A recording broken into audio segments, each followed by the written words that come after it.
Selamat malam rekan-rekan sekalian. Selamat datang di acara eksklusif bersama Koinvestasi. Pada malam hari ini kita mau bahas topik yang cukup menarik nih untuk dibahas, yang baru-baru ini juga terjadi ya. Jadi kita mau bahas why should companies and CEO buy Bitcoin. Kenapa sih perusahaan-perusahaan dan CEO harus membeli Bitcoin?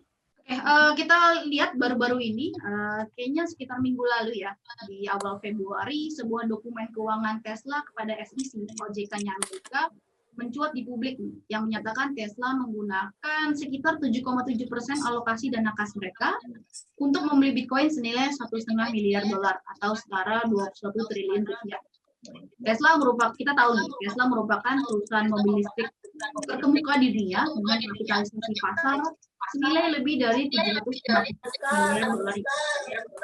Jadi setelah Elon Musk, orang terkaya yang baru-baru ini dinobatkan sebagai orang terkaya di dunia dan yang juga merupakan CEO Tesla, memang sebelumnya juga sudah menunjukkan bahwa beliau mendukung Bitcoin, dan dalam cuitan Twitternya mengatakan bahwa Bitcoin adalah teknologi yang tidak dapat dihindari.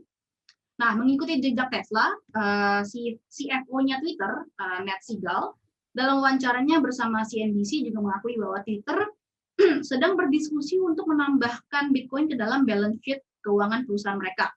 Ia menyatakan bahwa Twitter mungkin akan mulai mempertimbangkan jika ada vendor, partner, ataupun employee yang minta untuk dibayar menggunakan aset digital.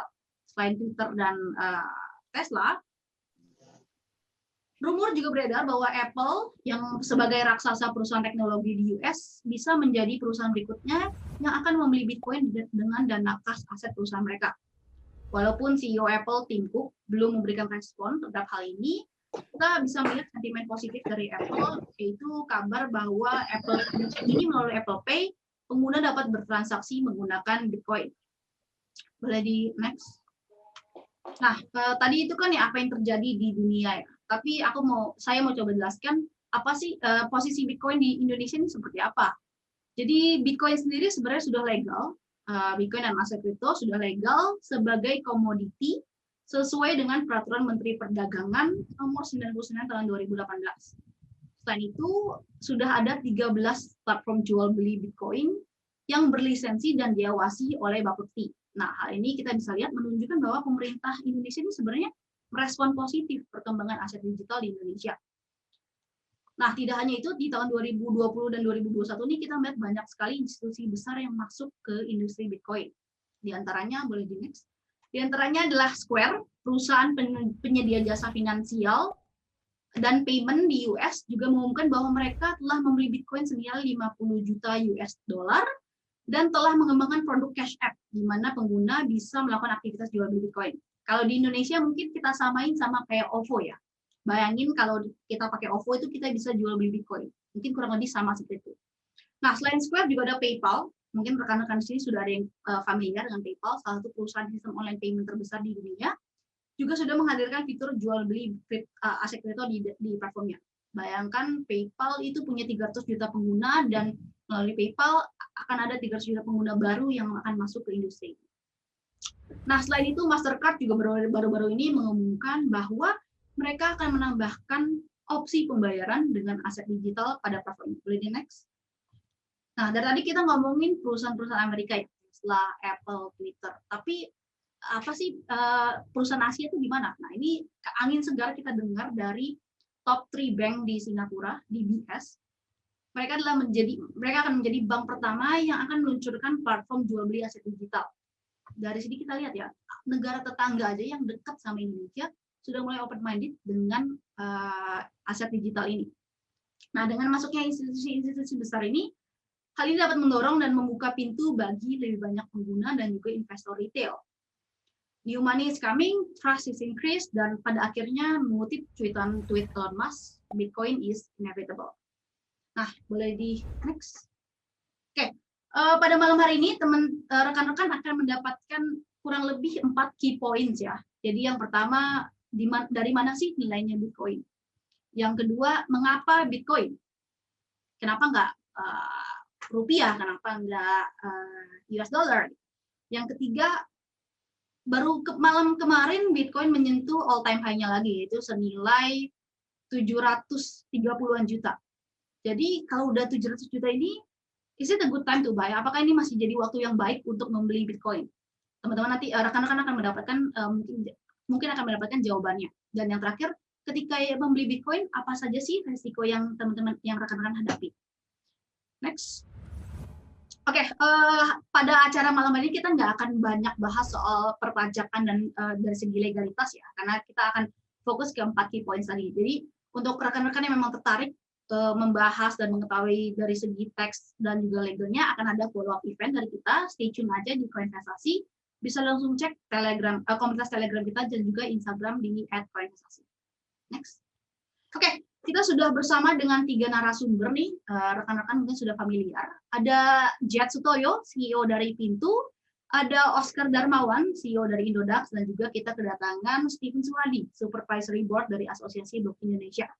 Halo, Jet, Oscar, Pak Oscar, dan Steven.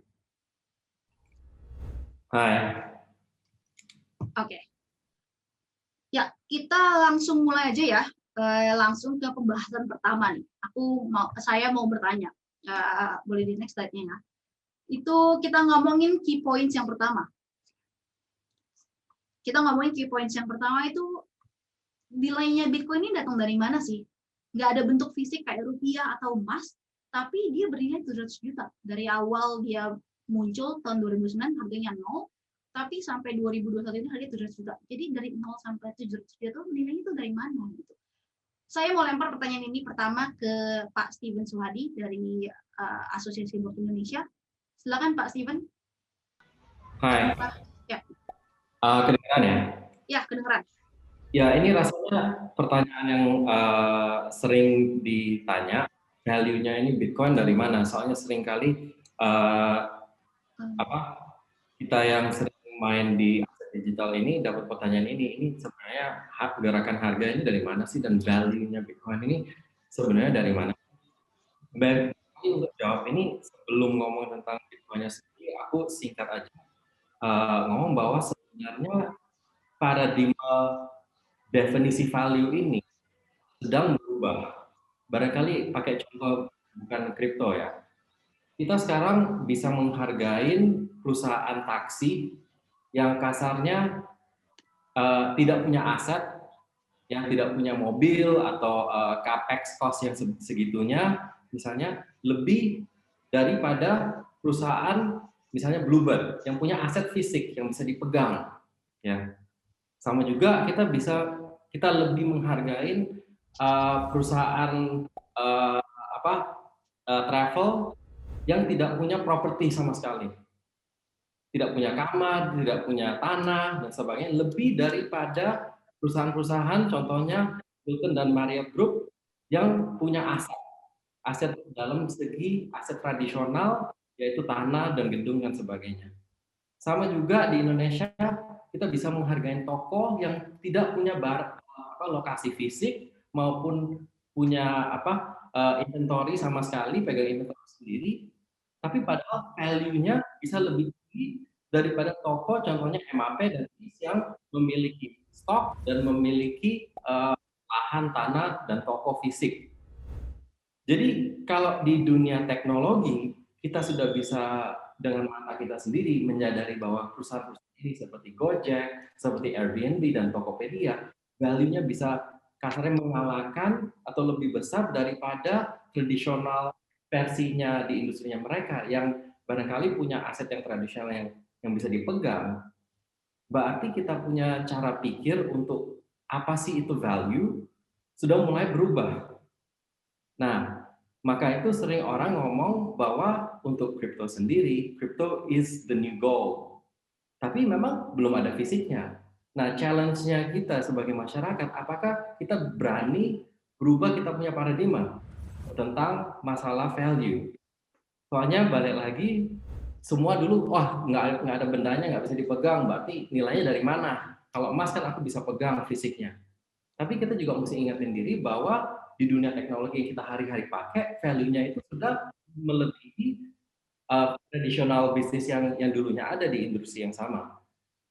Jadi pertama yang mesti ingatkan tentang Bitcoin dapat value-nya di mana, kita pertama mesti jujur sama kita sendiri. Bisa nggak kita Memang sekarang definisi value ini sudah berubah di dunia digital.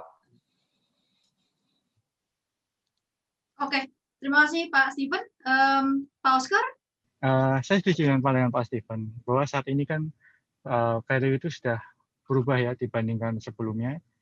Dimana kalau kita melihat sekarang, jadi value ini sudah berubah. Dimana sebelumnya kalau kita bicara value itu kita selalu bicara harus ada fisiknya. Tapi sekarang dimana hampir semua komoditas itu kan diserahkan kepada market ya, market value.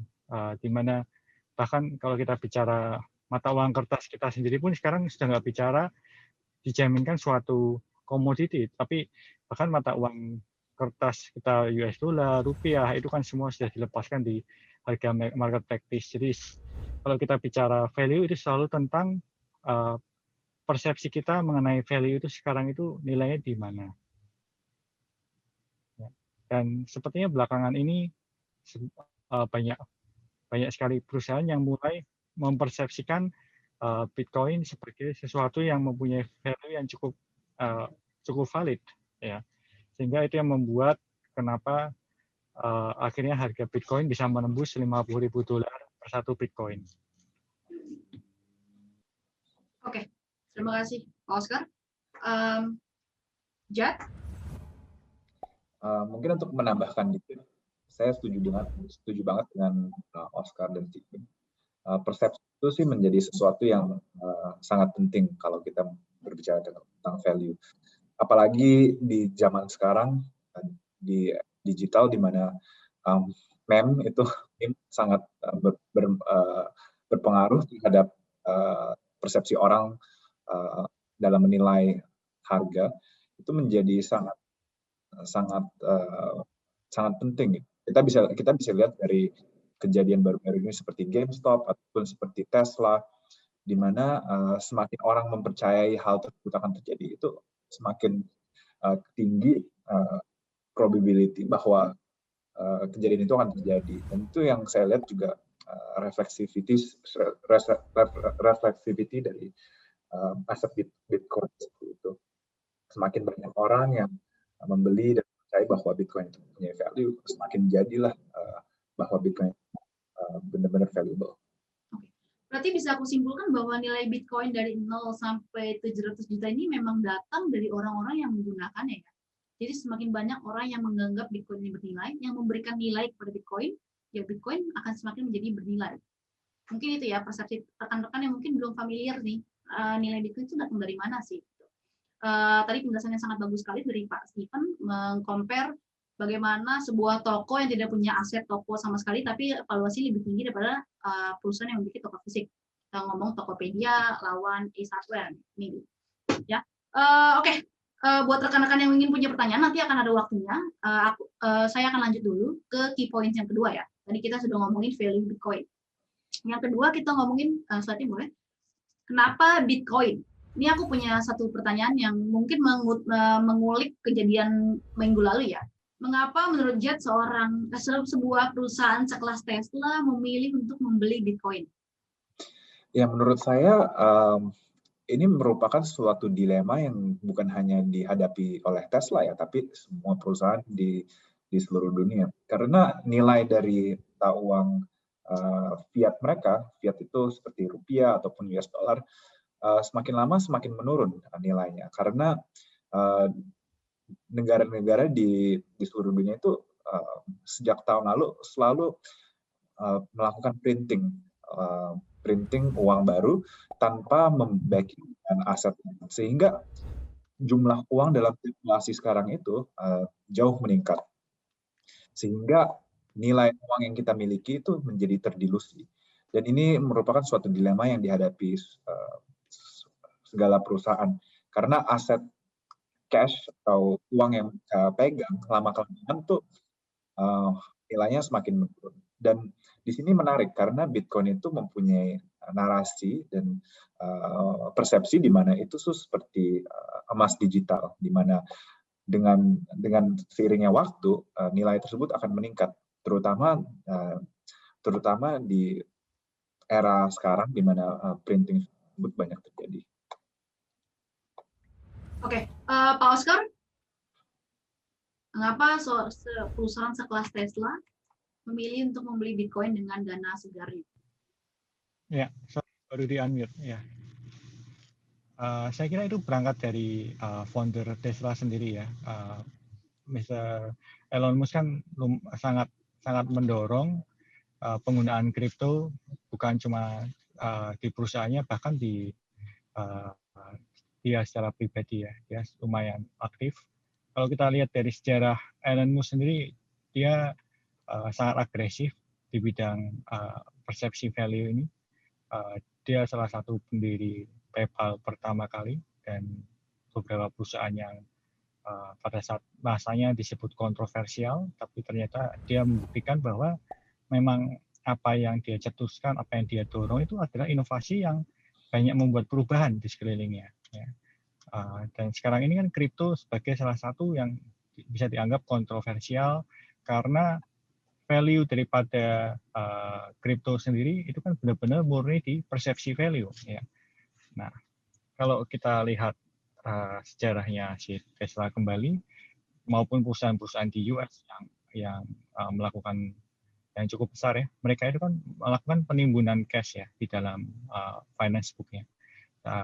Dan seperti yang dikatakan Pak Jet tadi, saya setuju sekali, karena mereka tidak mau merasakan value cash yang dia punya itu menurun karena inflasi yang terjadi pada saat COVID ini, sehingga tindakan yang dilakukan tim Tesla adalah mereka mengkonvert harta mereka yang sebelumnya dalam cash menjadi di dalam Bitcoin yang terbukti mempunyai lindung nilai cukup baik ya, sehingga itu yang membuat alasan kenapa founder daripada Tesla mendorong perusahaannya untuk melakukan penimbunan Bitcoin.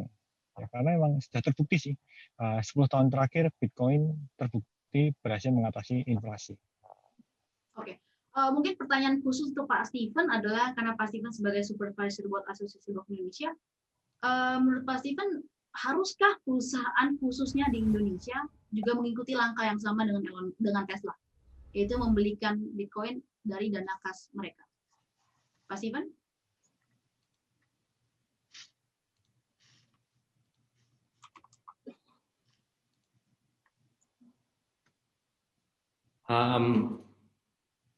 Kenapa perusahaan di Indonesia harus mengikuti? Balik lagi rasanya setengah itu sudah dijawab dengan Jet sama Oscar. Khususnya untuk perusahaan dan khususnya untuk direksi dan CEO perusahaan. Kan salah satu tujuannya CEO adalah untuk memberikan value terhadap shareholder.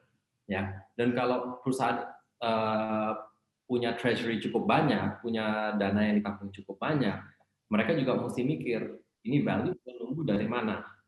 Nah, value ini mereka pasti juga mikir, oke, dua, aku cari gain, tapi juga aku mesti mitigasi risk.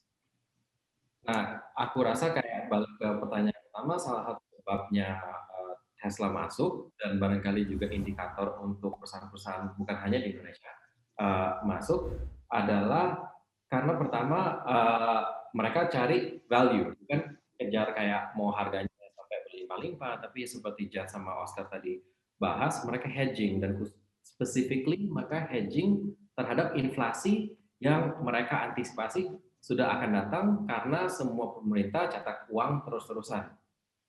Gara-gara Bitcoin tidak directly ada korelasi direct sama market lain, makanya ada hedge. Makanya mereka ambil 7,7% mereka punya treasury masukin ke crypto. Untuk perusahaan Indonesia khususnya, barangkali kita memang mesti take the lead. Soalnya kalau kita ngamatin kayak tadi yang Velita sampaikan, Tesla udah terus rumor-rumornya semua gelombang pertama rumor-rumor yang mau ikut Tesla ini tech company, di mana perusahaan teknologi, aku rasa mereka pandangan value sudah ke paradigma yang baru.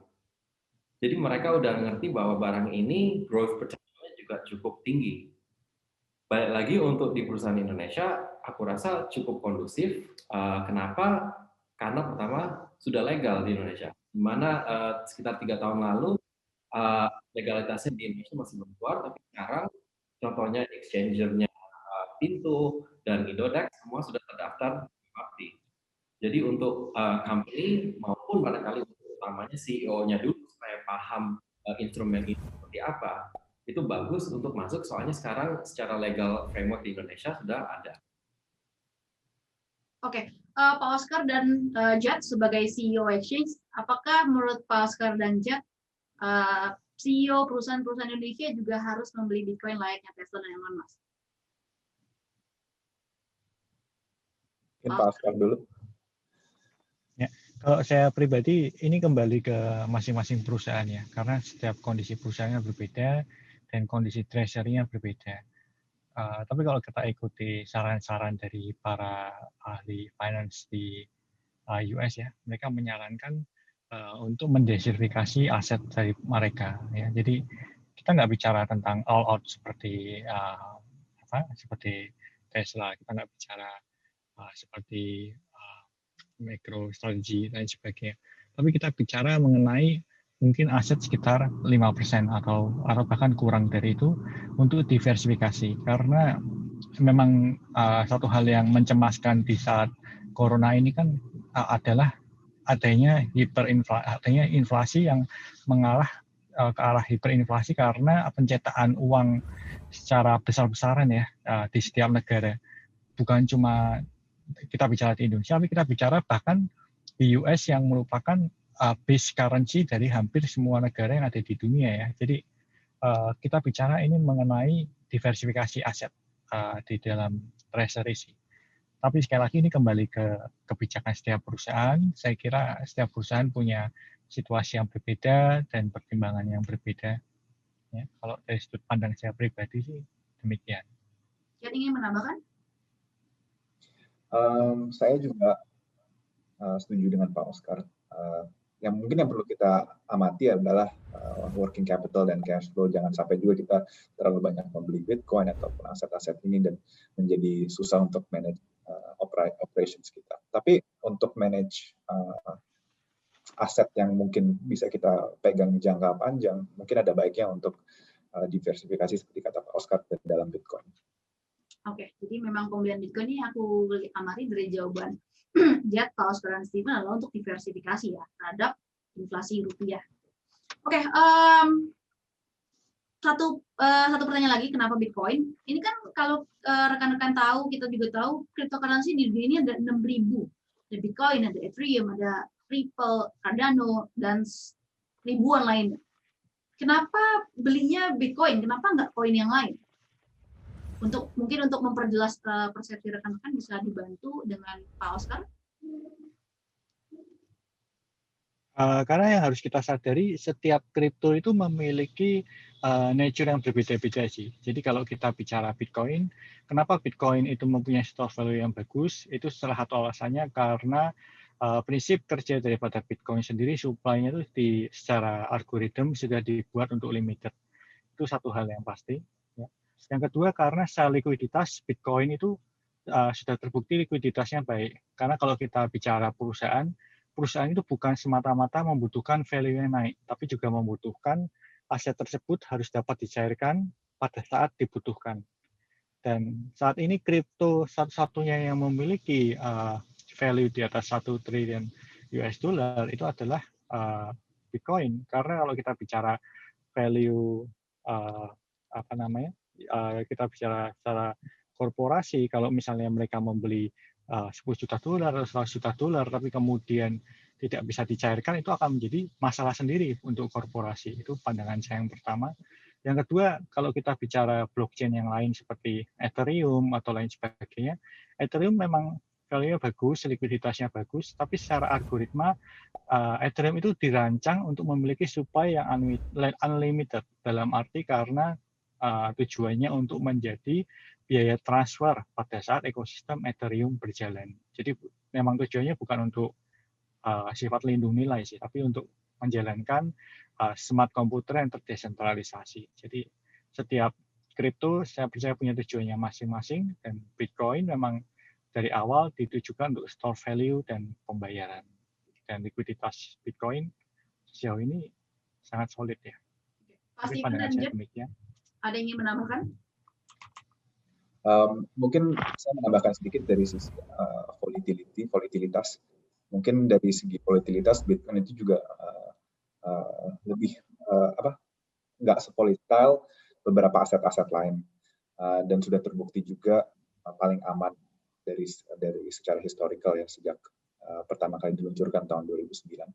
Jadi mungkin untuk sebuah korporasi yang profil resikonya lebih rendah daripada seorang individu, mungkin Bitcoin adalah aset yang lebih cocok gitu, untuk dipakai. Pak Steven? Saya udah cukup dirangkumin sama Oscar sama Jet. Oke.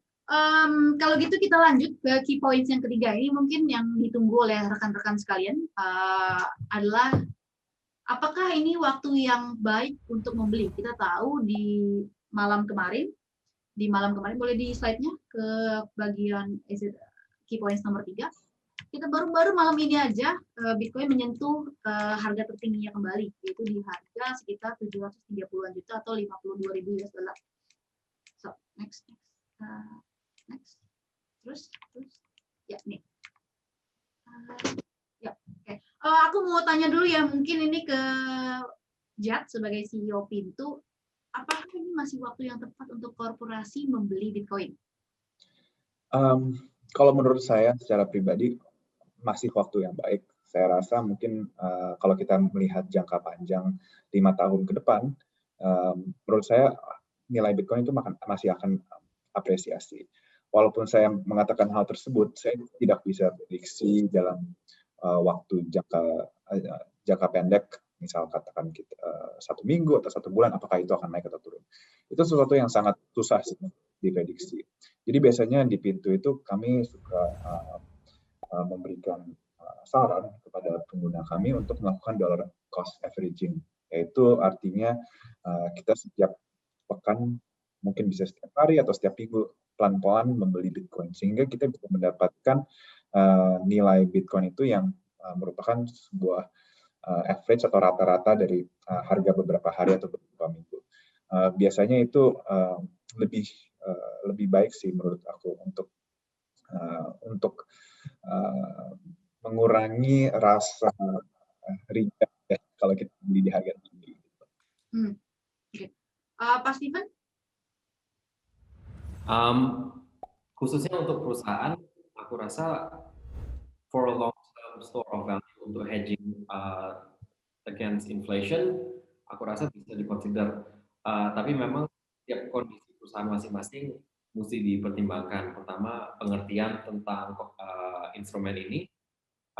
Setelah itu juga lihat seberapa persen dari treasury yang bisa dialokasikan untuk diversifikasi. Tapi memang untuk jangka panjang sangat bisa dikonsider dengan strategi yang seperti bahas dollar cost averaging maksudnya. Secara kalau kita take a step back terus lihat dari global, aku rasa cukup baik dalam barangkali 10 tahun ke depan kalau memang ada perusahaan Indonesia yang cukup proaktif ambil first mover advantage di mana mereka diversifikasi ke aset seperti Bitcoin. Oscar?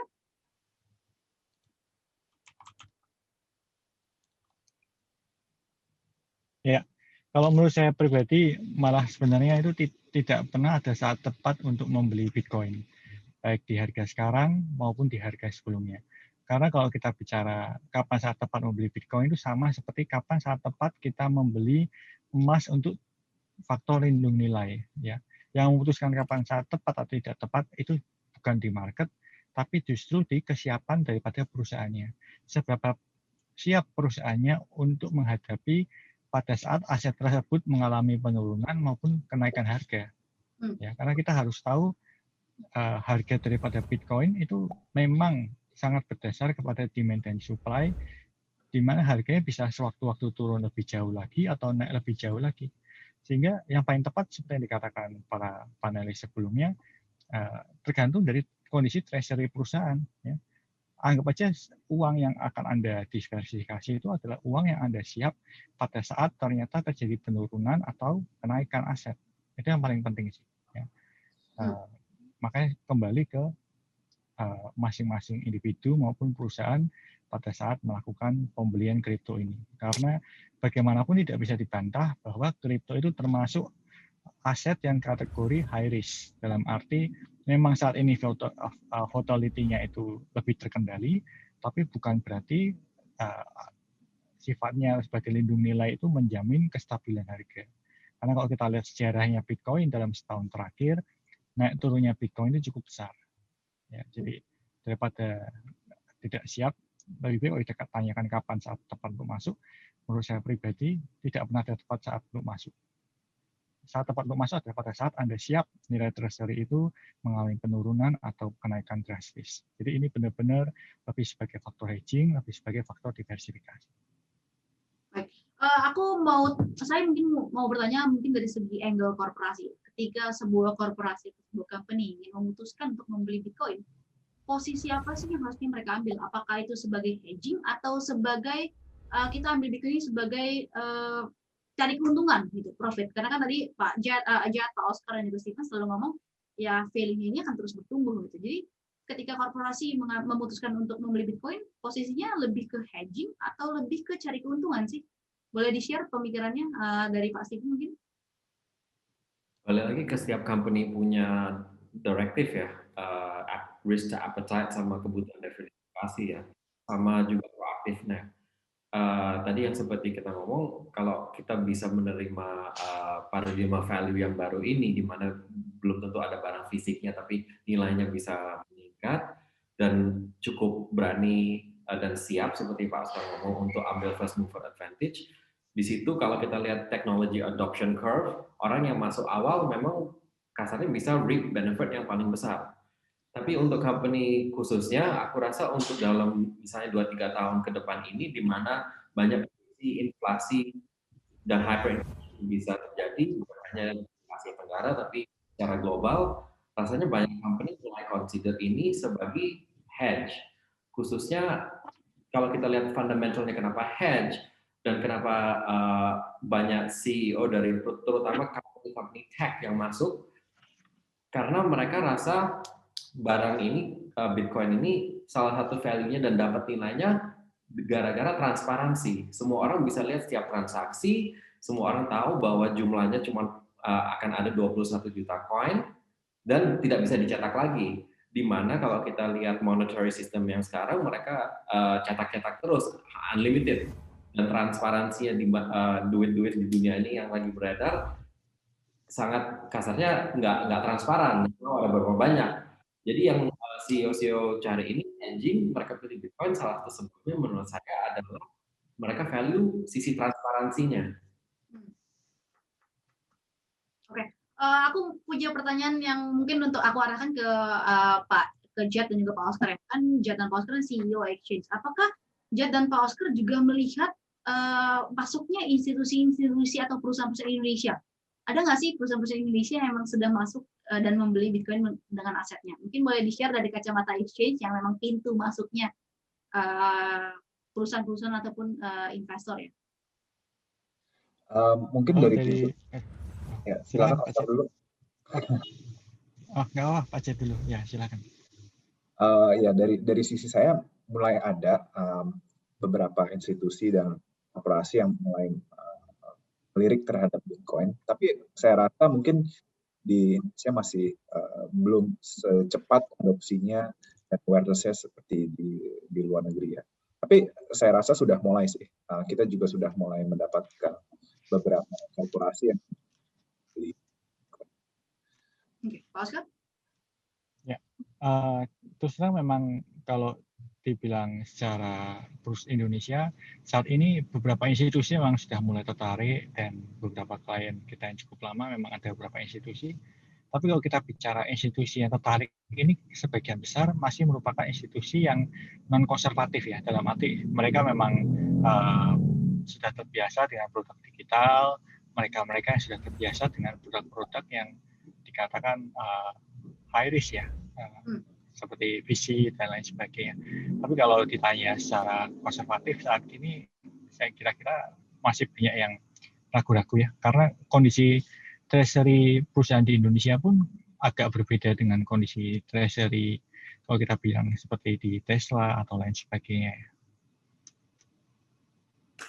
Baik, oke. Terima kasih Pak Oscar, Jad, dan Pak Stephen. Kita lanjut ke key points terakhir nih. Apa saja sih resikonya ketika perusahaan sudah memutuskan untuk membeli Bitcoin? Jadi misalnya nih sebuah perusahaan sudah memutuskan saya mau beli Bitcoin. Kira-kira apa sih obstacle atau halangan yang menunggu di depannya setelah perusahaan itu memutuskan untuk membeli Bitcoin? Mungkin boleh di-share dari segi regulasi, Pak Steven? Kalau perusahaan kan itu ambil on behalf of shareholder ya. Jadi barangkali lebih ke arah internalnya perusahaan adalah komunikasi terhadap shareholder kenapa ambil langkah seperti ini. Soalnya barangkali ada beberapa shareholder yang belum paham atau tidak setuju dan sebagainya.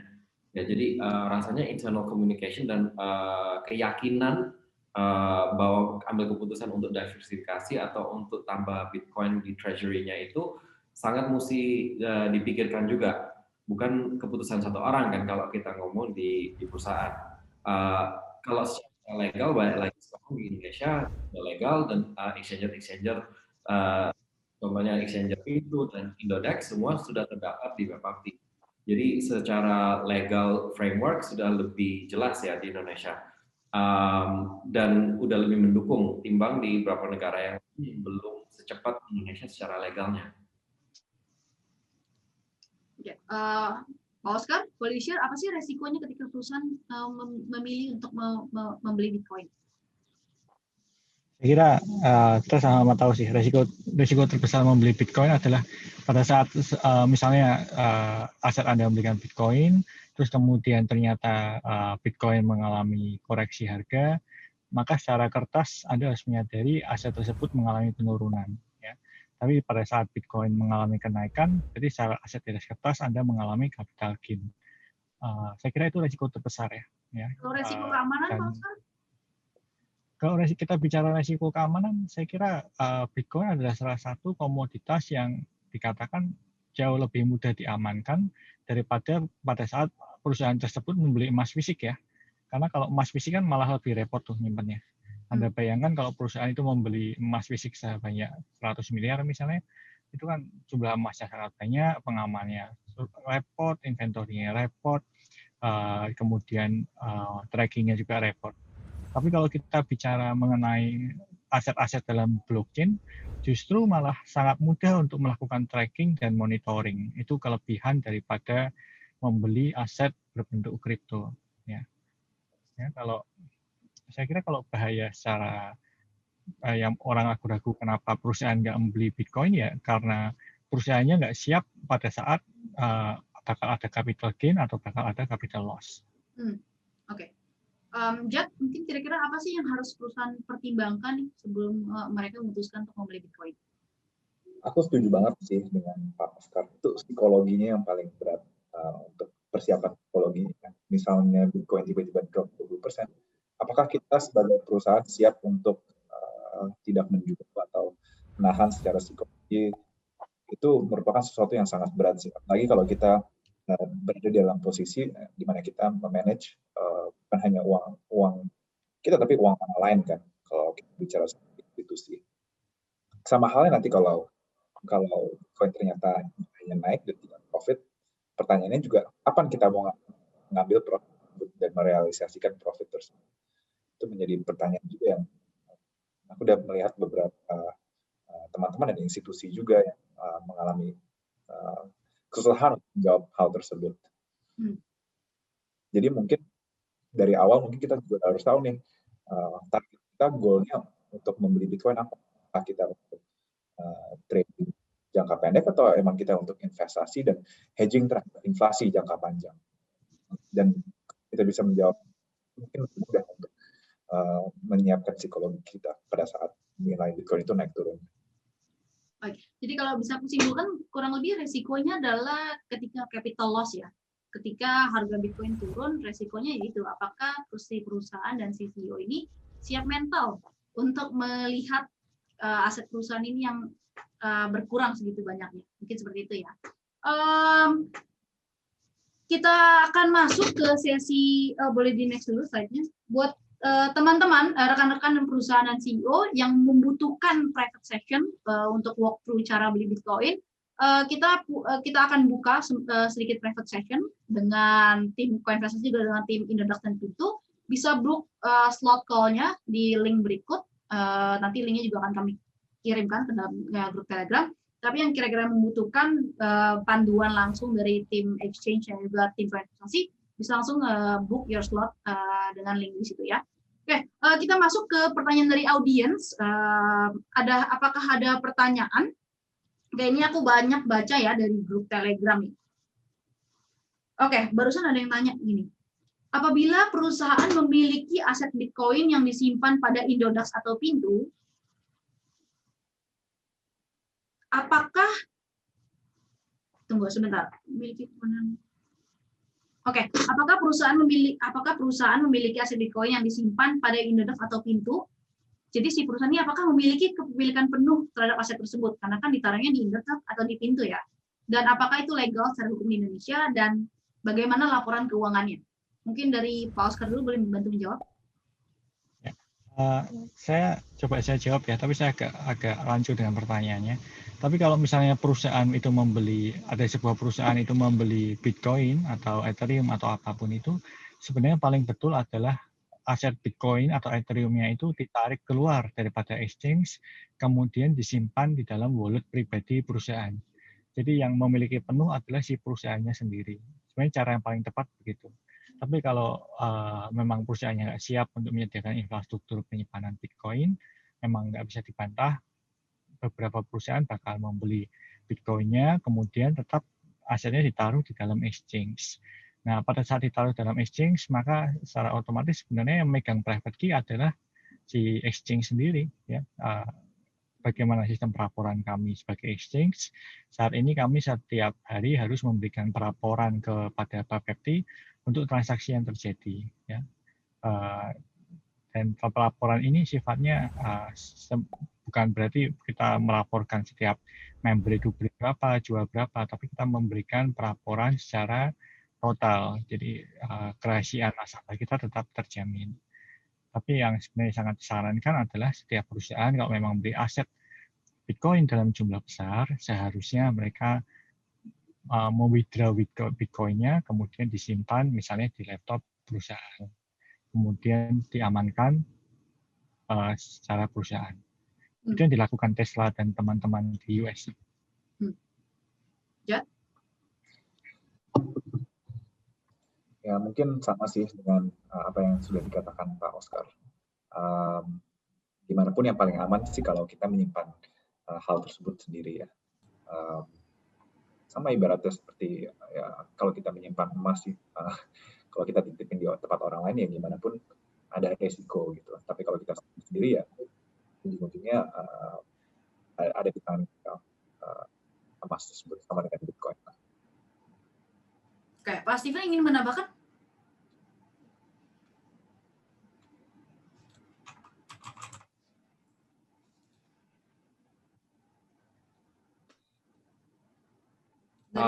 Rasanya cukup dari pelaku exchanger-nya aja khususnya itu.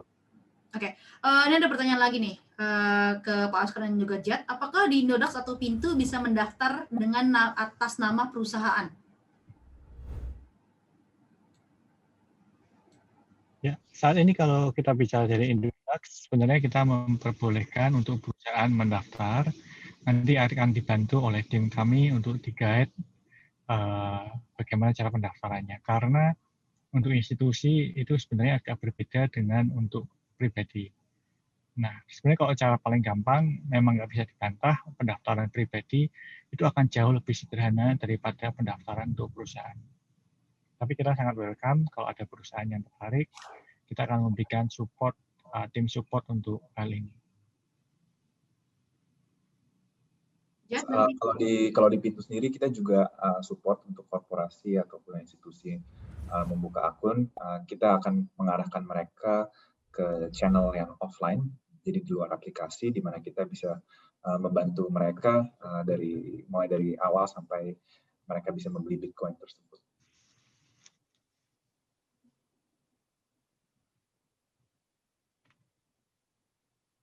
Oke, ada pertanyaan lagi nih. Apakah ada jaminan terjaga aset kita yang tersimpan di akun wallet Indodax atau Pintu? Dari Jet dulu mungkin? Ya, jadi kita kerjasama dengan perusahaan asing namanya Curve, itu mereka dari Israel, di mana mereka mereka berikan asuransi untuk wallet yang menyimpan aset kripto. Dan saat ini kita mempunyai insurance coverage hingga $10 juta kalau nggak salah. Jadi menurut saya itu lumayan aman, dan kalaupun jadi ya amit-amit terjadi sesuatu, ya asuransi yang bisa menutup kerugian tersebut. Baik, Pak Oscar, Dodax? Saya kira setiap exchange menerapkan kurang lebih hal yang sama ya.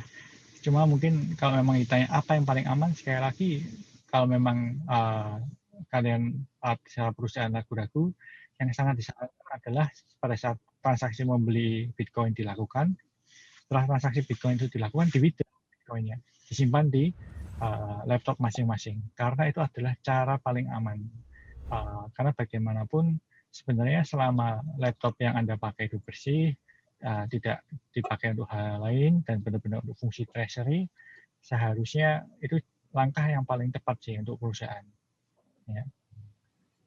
Dan kalau memang susah untuk mengamankan laptop, saat ini sebenarnya banyak sekali hardware wallet penyimpanan Bitcoin yang cukup mudah untuk diamankan. Salah satunya mungkin bisa menggunakan Trezor atau lain sebagainya, sehingga aset yang dibeli itu dapat disimpan dengan aman. Dan kemudian kalau pada saat butuhkan jual, baru kemudian Bitcoin itu dipindahkan ke account exchange kembali. Baik, jadi bisa menggunakan hard wallet ya. Oke, ini ada pertanyaan lanjutan mungkin untuk ketiganya ya. Saya ingin bertanya kepada para narasumber, adopsi cryptocurrency di Indonesia kan terbilang masih jarang.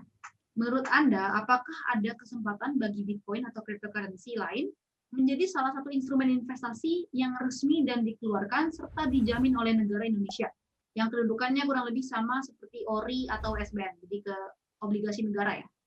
Dari Jack mungkin? Mungkin itu sesuatu yang mungkin kalau ORI atau produk-produk finansial tersebut kan jatuhnya di bawah Menteri Keuangan, di mana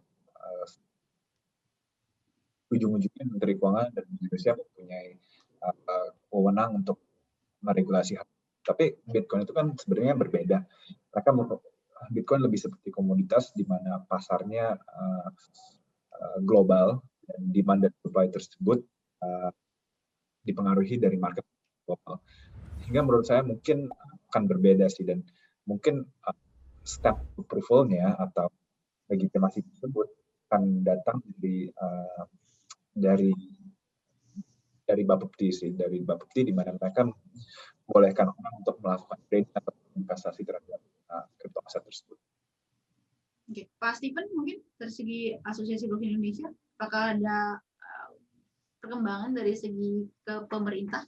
Kalau pertama dari adopsi ya, yang dari segi adopsi memang saya rasa teman-teman yang milik exchanger bisa juga ngomong bahwa usernya masih menunggu. Jadi kita lihat adopsi secara user yang mulai berinvestasi di aset digital di Indonesia meningkat setiap tahunnya. Tapi memang ditimbangin sama negara lain, barangkali masih agak jauh. Contohnya barangkali di Korea, di mana sudah lebih dari 10-20% populasi sudah mulai pegang aset digital, di mana di Indonesia masih belum sampai 10% ya. Tapi dengan beberapa exchanger yang sudah terdaftar, semua saya rasa adopsinya akan meningkat. Nah, saat adopsinya meningkat, di situ pun juga progres secara vehicle investment atau bentuk-bentuk investasi terhadap digital aset itu bisa juga berkembang. Soalnya demand-nya sudah mulai muncul dan supaya lebih jelas. Tapi memang untuk saat ini seperti Jack sampaikan bahwa ini komoditas, bukan duduk di bawah Menteri Keuangan tapi di bawah Bapepti. Baik, Pak Oscar ingin menambahkan? Ya, saya setuju sih. Jadi rasanya impossible sih. Jangan berharap bahwa Bitcoin itu akan menjadi produk investasi resmi yang diatur negara itu. Jangan pernah berharap, karena nature daripada Bitcoin itu lebih ke emas daripada ke SPN. Ya, dan kita nggak bicara seperti ORI yang diatur semua negara, negara memprediksi harganya gimana, terus semua negara memprediksi outcome investasinya gimana. Hingga saat ini pun kalau kita bicara seperti emas kan tidak ada negara apapun yang akan berani menjamin harga emas ini akan terus naik, karena kita harus tahu nature daripada Bitcoin itu adalah komoditas. Ya.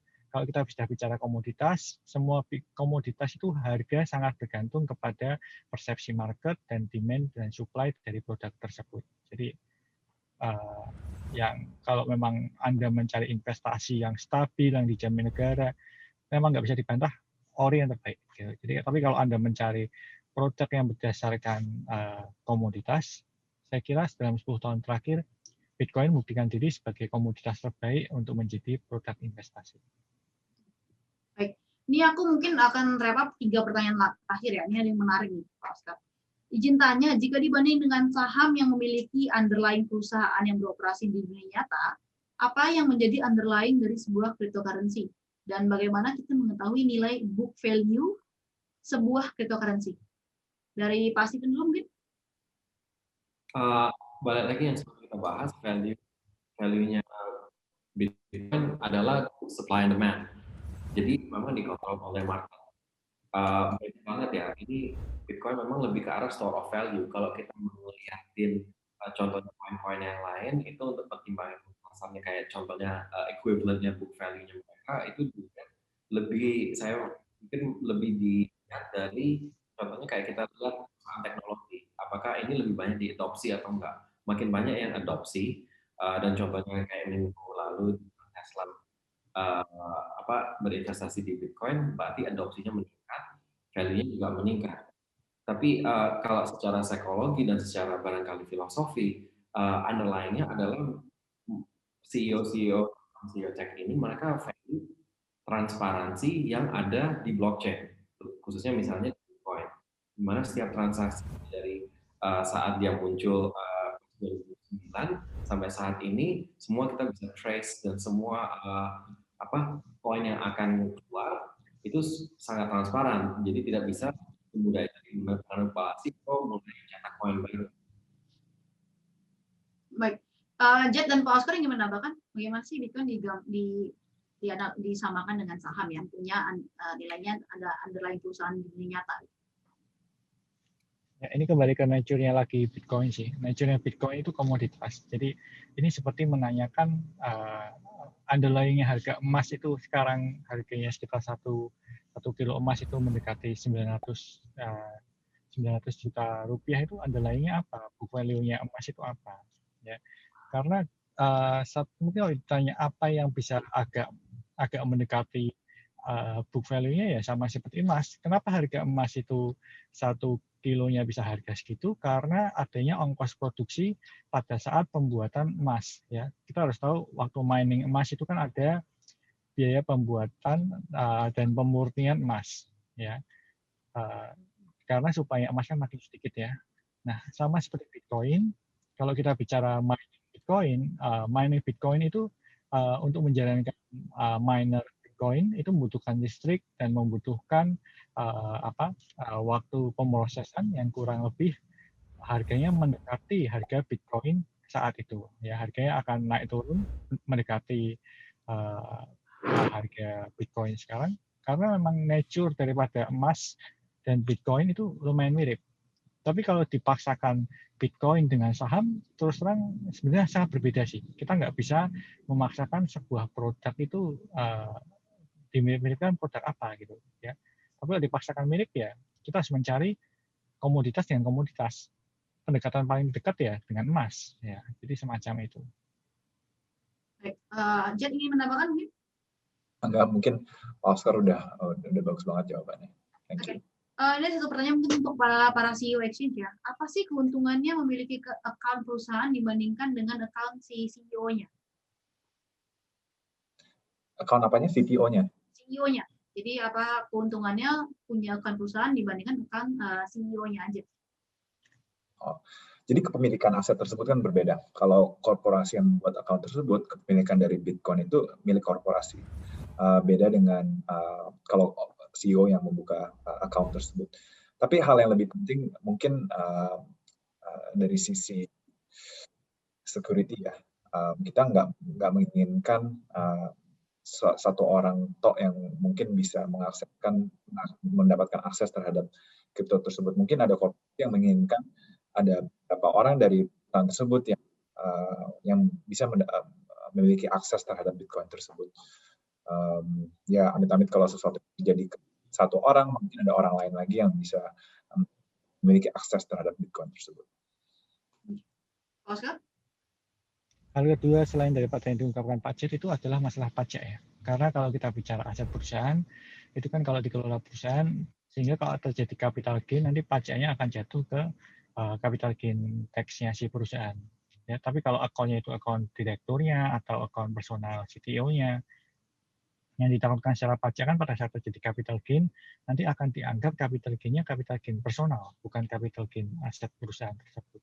Ya, karena treatment pajak di perusahaan dan di perorangan kan hal yang berbeda. Baik, pertanyaan terakhir mungkin ya. Ini ada yang bertanya, bagaimana kebijakannya terhadap koin yang misalnya tiba-tiba dia listing dari akun exchange? Ya, saya kira semua exchange itu menginginkan adanya transaksi yang cukup baik pada saat melisting suatu kripto, ya. Karena jumlah volume transaksi itu menandakan minat market terhadap kripto tersebut, ya. Sehingga kapan saat delisting, saya kira delisting itu dilakukan pada saat terjadi dua kondisi. Kondisi pertama pada saat market tidak memerlukan dan tidak merasa tertarik dengan aset itu lagi. Yang kedua pada saat aset tersebut mempunyai ternyata bermasalah. Ya, bermasalah ini bisa didefinisikan secara dua, bisa masalah secara teknikal, ya, ternyata blockchain yang mengalami cacat, atau yang kedua ternyata memiliki masalah dalam hal regulator. Contohnya ternyata regulator merasa bahwa aset tersebut masuk ke dalam blacklist OJK misalnya. Baik. Kalau dari introduksi demikian. Tapi apakah si perusahaan itu masih bisa mengakses asetnya yang ketika di-delisting dari Nonax? Itu kembali ke kebijakan masing-masing perusahaan, saya kira. Baik, Jet ini menambahkan? Nggak ada. Udah bagus. Baik, kita mau tutup sesinya. Mungkin dari masing-masing narasumber boleh dikasih sedikit closing statement menjawab tema acara kita pada malam hari ini. Why should companies and CEO buy Bitcoin? Dari Pak Steven dulu mungkin. Pertama, barangkali lebih ke arah proaktif dan reaktif ya, sebagai CEO atau pemilik perusahaan, menggunakan value dan memitigasi risk. Bitcoin adalah salah satu opsi yang sekarang bisa dikonsider untuk mitigasi against inflation. Selain itu kan, kalau CEO kan pikirannya memang bukan jangka pendek ya. Kalau lain sekali barangkali naratifnya di pasar Bitcoin harganya goncang naik turun dan sebagainya, tapi kan kalau sebagai direksi atau sebagai perusahaan kan time frame yang dipikirkan lebih panjang. Kalau kita lihat yang seperti tadi narasumber yang lain bahas, bahwa memang terbukti bahwa 10 tahun terakhir ini Bitcoin secara performance bisa outperform aset yang lain. Jadi untuk hedging dan untuk potential growth bisa dikonsider kalau memang dikonsider secara long term. Yang proaktif maksudnya saya kalau kita memang bisa terima paradigma value itu sudah berubah, bukan barang yang selalu mesti ada fisiknya yang bisa ada nilainya. Kalau kita bisa ambil first mover advantage di situ, bisa juga hedgingnya lebih bagus dan bisa ngerasain potential performance yang lebih tinggi daripada kita susah terima paradigma yang baru, akhir-akhirnya kita untuk diskusi. Baik, Jet. Saya rasa juga kita sebagai CEO atau sebagai leader dari sebuah perusahaan, kita juga tidak mau masuk ke dalam posisi di mana ada kemungkinan bahwa uang yang kita pegang di dalam kas kita turun secara nilai, dan diversifikasi itu penting. Menurut aku kalau ada memang ada 1% probability bahwa Bitcoin itu akan menjadi hedge atau aset yang nilainya akan meningkat compared to fiat, itu mungkin sesuatu yang make sense ya untuk kita sebagai seorang CEO untuk melakukan investasi tersebut. Pak Oscar? Saya kira saya sangat setuju dengan pendapat Jet dan Pak Steven. Kita harus memandang Bitcoin ini sebagai, kalau secara perusahaan kita memandang Bitcoin sebagai diversifikasi aset, karena kita menyadari kadang-kadang perusahaan membutuhkan diversifikasi pada saat menyimpan sebagian aset cash yang dimiliki kalau kita memandang secara perusahaan. Dan saat ini banyak perusahaan yang sudah melakukan diversifikasi bukan cuma dalam barang-barang berbentuk fisik, tapi juga dalam barang bentuk digital. Dan kalau kita melihat sejarah 10 tahun terakhir, saya kira Bitcoin itu benar-benar outperform yang lainnya, ya.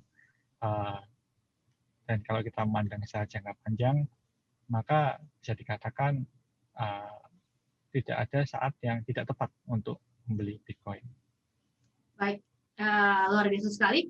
Pertanyaan terakhir nih untuk Pak Oscar dan juga Jad ya, dari CEO masing-masing exchange. Jika perusahaan ingin membeli Bitcoin, mengapa mereka harus berinvestasi di masing-masing exchange? Jadi untuk Pak Oscar, mengapa harus berinvestasi di Indodax? Boleh mungkin Pak Oscar? Saya kira Indodax dan Pintu memiliki fungsi masing-masing dan kita bersaing secara sehat.